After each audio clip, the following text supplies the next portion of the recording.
think everybody was waiting. It's great. It's great that everybody's still here. Welcome, everybody. And Mr. President, thank you again for joining us this week. I know your schedule's crazy, and it was very meaningful for the World Economic Forum and everyone else that you took the time to be here in your busy schedule.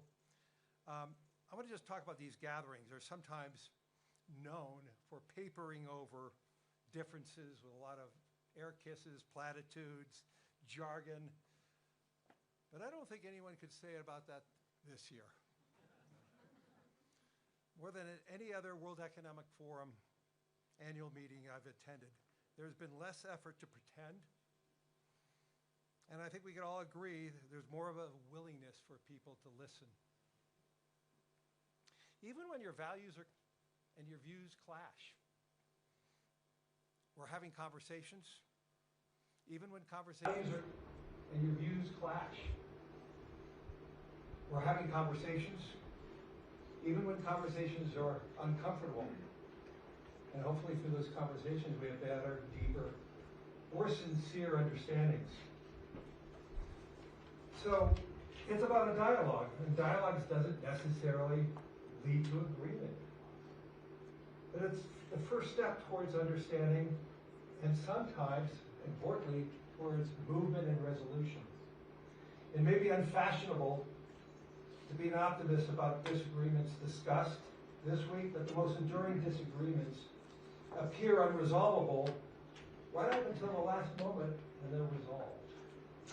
Mr. President, thank you for recognizing that the World Economic Forum is a place where we can have hard questions that can be debated and where difficult problems can at least be confronted together. And we're grateful that you added your voice and a needed voice to the conversation today and again this evening. Mr. President, thank you again for being here. I think you can see by the audience, they're thrilled. And we look forward to hearing from you. Well, thank you very much. And he's a hell of a guy, but we have an audience. I recognize so many. I know so many. We have the king of soccer, the king of sports over here, Johnny. When you have Johnny, and I heard you, I just got a report on the sales of tickets. It's there's never been anything like it, so that's good. You're going to break every record. So thank you for choosing us. We appreciate that. He's another spectacular person. And so many people in the audience, and you know, I have this beautiful speech, page after page, and I just said, I just made a speech, and they were all here. They heard it one way or the other. And I said, the last thing we want to do is waste our time and hear it again. But I do want to say the people in this room are amazing. Most of you were in the other room also. And the United States is doing really well, doing like nobody thought was actually possible, certainly not this soon. It's 1 year. It's exactly a year if you think about it. Time flies. It's 25%. It's a long time. But it went very, very fast. We've had tremendous luck. I think it's been reported by even people that aren't lovers of Donald Trump that it's been maybe the best first year for any president. I think in terms of what we've accomplished, it might very well be. But we've accomplished a lot, including ending 8 wars. I have 1 to go. I thought that was going to be one of the easiest ones, and it's turning out to be one of the tougher ones. But you heard me say before, 25,000, 30,000 people are dying a month. It's ridiculous. And I think we're getting close. Jared's here, and Steve Witkoff is here. And a lot of people that are working on that are here, and they've done a good job. I think it could have gone into a world where if we weren't here, it was out of control. But I think we're going to get it resolved.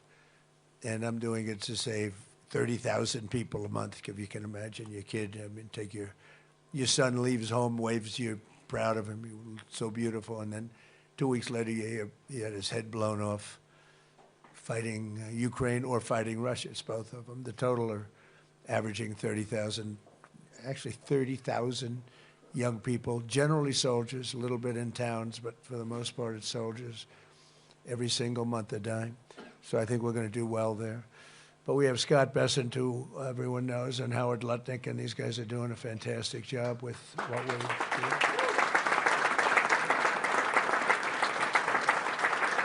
They were both recommended by many of the people in this room. I said, what do you think of Scott? Oh, he's fantastic. What do you think of Howard? Very different types. I would say these are two exact opposites. And I like that. I like that. They are the exact opposite. You know, I never thought of it that way. I'm just saying that I'm looking at you two. You are in every way, but they're tremendously talented people and very successful people. And I like bringing successful people in because there's a reason for success. It's one of the reasons that we've had such success. You know, we took over a country with a border that was a disaster where millions of people were coming in. Millions of people were coming in every single week. I mean, literally a week would have millions of people, and and they weren't vetted. A totally open border. You'd have people come in. You could look at them. I don't want to say why define that, because they always discriminate, so I don't discriminate. But you can look at some people and say they're criminals. And we took in tremendous numbers of murderers, drug dealers, mental institution, insane asylum people, people that were in insane asylum institutions for the mentally ill and dangerous, very dangerous. They dumped them into our country like we were dirt, and we're doing a great job of getting them out. But it's you know, it takes a lot of time, a lot of effort, and it's a nasty business too. But if they were bad someplace else, they're going to be bad here. If they killed people in their country, whether it was Venezuela or the Congo or any of the countries where they came. In the Congo, they emptied out their jails into our country. In Venezuela, they did the same thing, and in many other countries, they did the same thing. So when you read all these stories about ICE, you'll understand they're doing a hell of a job, because we can't have those people in our country, and we're getting them out. But we're doing numbers in terms of people investing in the United States like we've never had before. I guess it's because of November 5th, the election, but the election gave us a view, and it's a view on tariffs to protect our country, because our country is being plucked like you pluck a chicken. Our country was being plucked, and it wasn't good, and you know, you can only take so much of it. And we've changed it around very quickly, and we've had, we'll have, Scott, I'd say $600 billion worth of tariff money coming in, and I think we're going to have maybe more than that. By next year, it'll be much more than that. That's not including the countries and companies, because we have countries coming over and building, but we have companies, great companies coming in. Apple is spending $650 billion. I mean, it's so many. One just announced $10 billion. Toyota, I met Mr. Toyota in Japan. So what's your name? Toyota. I said, oh, do you own the car company? Yes, 92%. I said, you didn't have to be that specific. But I said, you're rich. Yes, I'm rich. But he just announced he's going to do $10 billion worth of plants. I mean, it's amazing what's going on. Look, it's amazing. We've never had anything like it or close. Nobody else has either. So I think in terms of your investments, you're in great shape. I don't even ask anybody how you're doing now. It's like everybody is making so much money. Oh, look who I see, Tim. Hi, Tim Cook. He's been good for 650. Think of it, $650 billion. Okay, can you imagine? That's what he's going to be investing. More than that. I think it's going to end up being more. He's great. You know, he's great. He's done some job. You have done really some job. And we have so many people in this room that have done a job. I don't know how many have done better than Tim, but some are right up there with you. You better get your ass moving, I'll tell you. But fantastic people. But I go around and I say, meet the biggest people, biggest business people. I say, congratulations. They say, on what? I said, you've doubled your net worth since I've been president, right? He said, yeah, even more than that. They would say even more. We're doing even better than that. And, you know, we've given you a platform where you can really put your genius to work. We have a lot of brilliant, genius people in this room, and you can put that genius to work. And it's an honor to do it. In a way, I'm jealous. In a way, I'm upset. A couple of people in the room, I can't stand them, and they've become very rich. There's nothing I can do about it. I would screw them if I could, but I can't do it, right, Dina? I can't do it. I would, if I had a chance, or I could just take them and say, you can't do what Apple's doing. But you're not allowed to do that, Newt Gingrich, right? We can't do it. but I would love to do it, really. You know, it's one of those things. But everybody's making a lot of money, and everybody's investing money in the United States, and our jobs are through the roof. And I made a statement the other day, thank goodness for robots, because we're never going to have enough people to run all these places that are being built.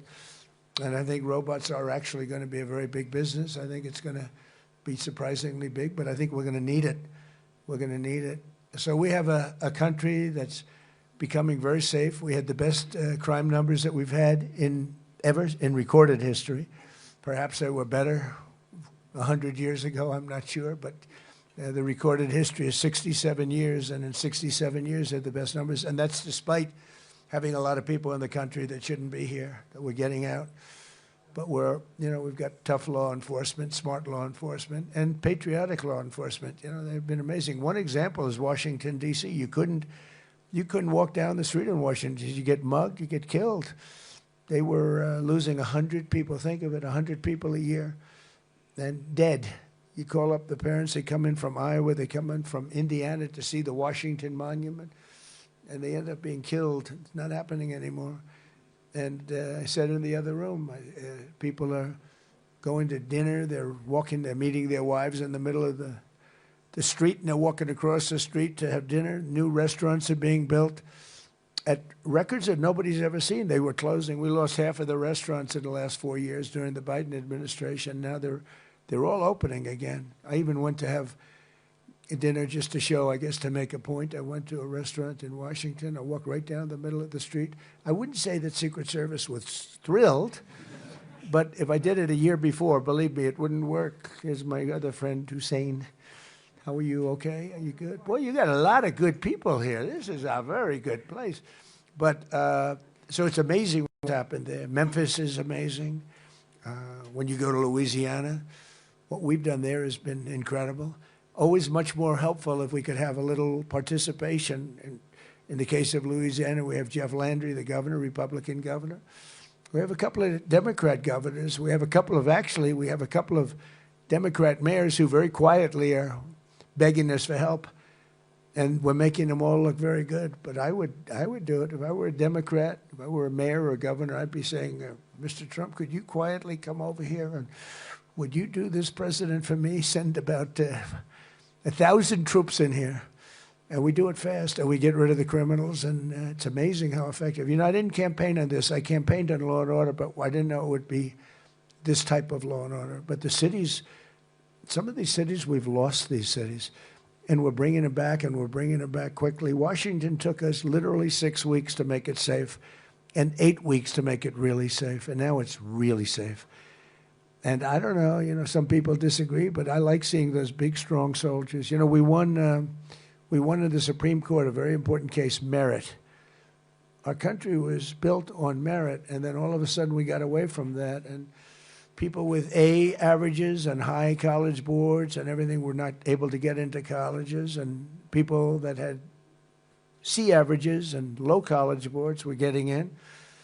And, you know, it's not fair, but our country is based on merit. The whole concept and the whole system only works on merit. It doesn't work on anything else. And our military works now on merit. And when you see the soldiers in the street in Washington or in Memphis or in New Orleans or in some of these places, including Chicago, you know, we have crime down in Chicago despite the fact that we have an idiot governor and a mayor that, I mean, very low IQ person. He's a low IQ person. And it's amazing. You have these wonderful, beautiful black women with Make America Great Again, MAGA caps on. They're all over Chicago. They want MAGA to come in. And we went in a pretty quiet way as opposed to the way we did it in Minnesota. You know, in Minnesota, we took out over 10,000 hardline criminals, people with big convictions that came in here that shouldn't be here, brought them back to countries. In some cases, we bring them to jails because if you bring them back to the country, they'll find a way, despite the strong borders, they'll find a way in because a lot of them are really evil, but they're not stupid. So we're doing a real job. The country's the hottest country anywhere in the world, the best place to invest.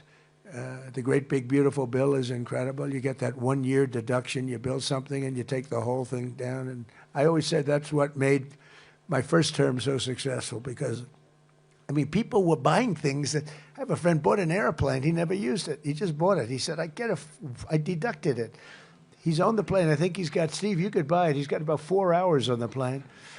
It's been 3 years. I think he's got to be a great plane to buy, actually, because he'll never use it. But it really spurred people to do things and do projects that they really would have delayed or held.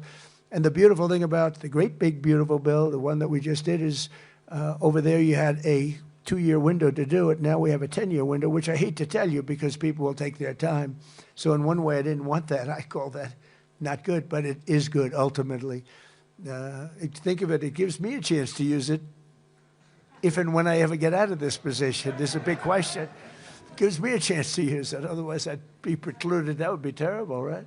But it's 10 years, but you're able to, you build something, you build a factory, you write the whole thing off 1 year. Nobody's ever thought that was possible. It was always 38, sometimes 40, sometimes 41 years. You get a little here, a little there, nothing.